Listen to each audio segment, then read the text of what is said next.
Hai guys, selamat datang kembali di channel sebuah anime. Di video kali ini, gue akan menceritakan alur cerita manga Magi The Labyrinth of Magic, lanjutan anime part 1. Usahakan kalian udah nonton alur cerita Magi season 1 dan season 2-nya, yang bisa kalian cek di deskripsi. Oke, nggak usah kelamaan, ini dia ceritanya.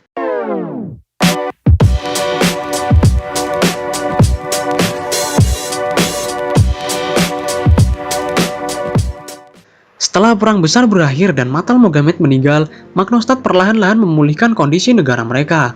Yamuriha menggantikan ayah angkatnya untuk menjadi pemimpin negeri ini. Strata kewarganegaraan Magnostat telah dihapuskan dan rakyat jelata yang sebelumnya malas-malasan karena ada sihir, sekarang bekerja secara mandiri dengan tenaga mereka. Titus Alexius juga sekarang menjadi magi menggantikan Scheherazade. Marga juga ikut Titus tinggal di Kekaisaran Rame. Aladin, Alibaba, dan Morgiana kembali ke kerajaan Sindria. Di sana secara mengejutkan, Alibaba bertemu dengan Olba dan gengnya. Mereka dulunya adalah bajak laut anak-anak asuhan Madahura, tapi hanya dalam 1 tahun mereka sudah tumbuh menjadi lebih dewasa. Toto juga ada di sana. Yamuriha memberikan tongkat sihir ayah angkatnya pada Aladin sebagai janji Aladin sebelumnya pada Mogamed yang akan menyelamatkan orang-orang yang di aliran ruh hitam. Sinbad menyampaikan surat dari Koen untuk Aladin dan Alibaba yang mengundang mereka ke Balbat, tapi Alibaba memutuskan untuk pergi sendiri. Saat Alibaba naik kapal, Morgiana memutuskan untuk mengikuti Alibaba. Toto, Olba, dan gengnya juga ikut mendampingi Alibaba. Saat dalam perjalanan, mereka diserang bajak laut yang menggunakan alat sihir. Olba dan gengnya melawan mereka dengan alat sihir yang sama saat masih menjadi bajak laut, tapi sudah dimodifikasi dan bisa juga mengeluarkan pedang. Toto juga ikut melawan para bajak laut dengan manipulasi magonya. Olba dan Toto sangat mengagumi dan menghormati Alibaba atas kebaikannya pada mereka selama ini.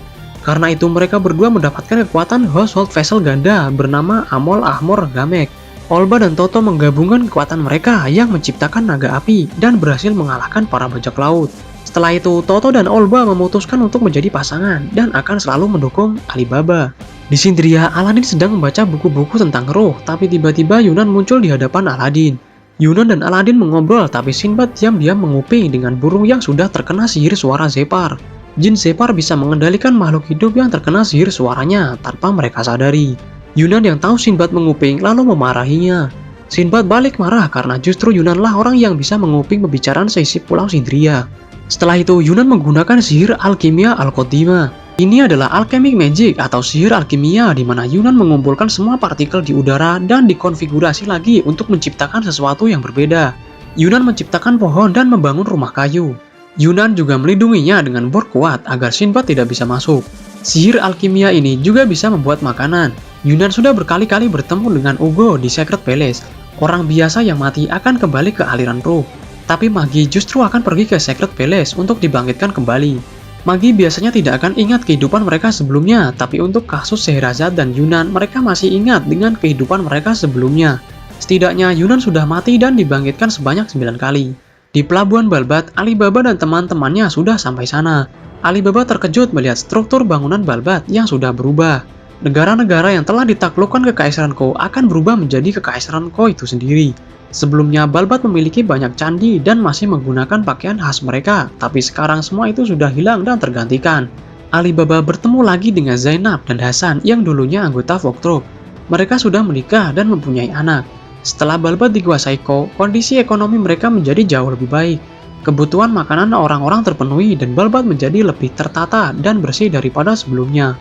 Tapi Hasan sedih karena kebebasan warga Balbat sendiri direbut termasuk pakaian mereka yang sudah diatur hukum Kekaisaran Ko. Balbat sudah tidak memiliki identitasnya lagi. Zainab tidak tahu apakah perubahan ini baik atau buruk. Hasan justru merindukan saat dia masih di Volktrup, di mana sangat kesulitan mencari makan, tapi saat itu dia hidup penuh dengan semangat dan perjuangan. Alibaba lalu menemui Koen Ren yang juga gubernur dari Balbat di istananya. Alibaba marah dengan Koen yang tidak membiarkan Balbat berdiri sendiri sebagai negara republik. Koen lalu mengajak Alibaba bertemu dengan adiknya, Kome. Kome menjelaskan bahwa semua itu demi tujuan untuk menyatukan dunia. Menurut Kome, mustahil untuk manusia agar bisa saling memahami. Banyaknya manusia menciptakan berbagai ideologi dan perbedaan ideologi-ideologi inilah yang menyebabkan mereka saling menghancurkan. Karena itu, Kekaisaran Ko tidak mempunyai pilihan selain menyatukan semua ideologi dan hukum-hukum yang ada sekaligus menciptakan satu raja yang akan menguasai dunia. Semua ini demi kebahagiaan jangka panjang seluruh dunia. Kome menanyakan Alibaba apakah dia punya solusi lain, tapi Alibaba hanya diam. Koen lalu menawarkan Alibaba Saluja untuk menjadi tangan kanannya dan memintanya memutuskan semua hubungannya dengan kerajaan Sindria. Jika Alibaba setuju, di masa depan Koen akan mengembalikan Balbat padanya lagi. Kondisi itu termasuk dengan Alibaba yang harus menikah dengan salah satu putri Kekaisaran Ko. Kome memberikan waktu pada Alibaba untuk mengumpulkan tekadnya untuk tetap berpihak pada kerajaan Sindria atau Kekaisaran Ko.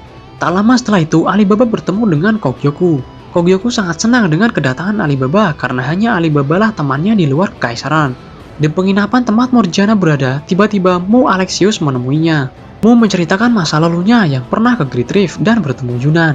Mu saat itu mengabaikan peringatan Yunan dan memaksakan dirinya pergi ke seberang lembah untuk menemukan tanah air Vanalis.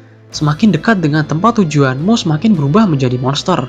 Ingatan Mu akan dunia juga semakin buram, tapi tubuhnya semakin dipenuhi magoi dan terus bertambah kuat. Hingga akhirnya Mu sampai di tanah air Vanalis dan melihat beberapa dari mereka. Untungnya saat itu Yunan membawanya kembali. Dari pengalamannya itulah Mu tahu bahwa ras Vanalis bukan berasal dari dunia ini. Mu adalah seorang half Vanalis dan memiliki darah dari raja pertama yang dipilih Scheherazade. Karena itu Mu tidak berniat untuk kembali ke tanah air Vanalis, tapi mencurahkan hidupnya untuk melindungi Kekaisaran Rem. Setelah kematian Scheherazade, Kekaisaran Rem bersekutu dengan aliansi tujuh lautan. Tapi Mu mengingatkan Morgiana untuk tetap berhati-hati dengan mereka, terutama Sinbad. Alibaba yang sedang mengobrol dengan Kogyoku terkejut saat Sinbad tiba-tiba mengambil alih tubuh Kogyoku. Sinbad menjelaskan bahwa ini adalah kekuatan Jin Separ yang sengaja digunakan Sinbad diam-diam pada Kogyoku agar bisa menguping gerak-gerik Kekaisaran Ko. Dalam satu waktu, Sinbad bisa mengendalikan sihir ini pada 3 orang. Sinbad menggunakan kekuatan ini untuk mengetahui informasi dari seluruh dunia. Sinbad akan melakukan cara licik apapun demi melindungi negaranya. Alibaba marah dengan Sinbad yang seenaknya memanfaatkan Kogyoku untuk memata-matai saudara-saudaranya sendiri. Besoknya, Alibaba ikut bersama dengan Koen untuk menghadiri pertemuan antara Kekaisaran Ko dengan kerajaan Sidria di pulau terpencil. Alibaba bertanya pada Koen apa dia bersekutu dengan Altamen, tapi Koen hanya menjawab dia tidak percaya pada siapapun, kecuali saudara-saudaranya. Tapi untuk Hakuryu, Koen tidak bisa memaafkannya karena Hakuryu adalah King Vessel yang penuh dengan dendam dan kebencian. King Vessel adalah seorang penakut dan cendian dipilih oleh Magi. Alibaba melihat Koen dan Sinbad yang tega mengorbankan siapapun demi melindungi negara mereka. Setelah itu, armada kapal Kekaisaran Ko sampai di tempat tujuan dan disambut 5 jenderal Kekaisaran Sidria. Sebelum pertemuan dimulai, Metal Vessel dikumpulkan agar tidak terjadi pertarungan. Walaupun Metal Vessel dikumpulkan, bawahan Koen ada 4 yang berada dalam tahap assimilation siap untuk menyerang. Tapi di belakang Sinbad ada ras yang bala yang juga siap bertarung. Pasukan Vanalis dari Kekaisaran Rem juga datang di pertemuan ini. Setelah itu, para Magi, Yunan, Aladin, dan Titus datang. Aladin memimpin jalannya pertemuan dengan menceritakan kisah negeri bernama Almatoran dari dunia lain. Aladin memberitahu semua orang yang hadir bahwa Almatoran adalah tempat asal para jin, Altamen, dan juga Aladin sendiri.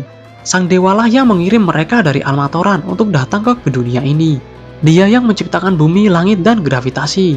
Dia juga yang mengendalikan ruh dan tahdir. Dialah King Solomon, tuan dari para jin dan penguasa mutlak Almatoran. Aladin menggunakan clairvoyance magic atau sihir terawang seperti Mogamet untuk memperlihatkan sejarah Almatoran dari kekuatan Wisdom of Solomon. Di Almatoran ada banyak sekali ras. Di sana sangat luas yang membuat mereka tidak pernah bertemu dan hidup bahagia. Karena populasi yang meningkat, mereka mulai mencari makan dan tanah di luar wilayah mereka sendiri. Akibatnya mereka bertemu dan saling bertarung. Ras yang kuat akan menghancurkan ras yang lemah. Di antara mereka ada ras terlemah yang memiliki tubuh rapuh dan tidak memiliki cakar atau taring. Sebagai gantinya, mereka memiliki kecerdasan. Mereka adalah ras manusia.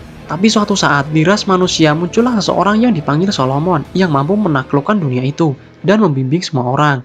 Oke, sekian dulu alur cerita manga Magi The Labyrinth of Magic, lanjutan anime part 1. Selanjutnya gue akan membahas part 2-nya yang menceritakan kelamnya sejarah Almatoran. Nantikan aja video Magi gue berikutnya. Jangan lupa untuk like, subscribe, dan komen video ini. Sampai jumpa.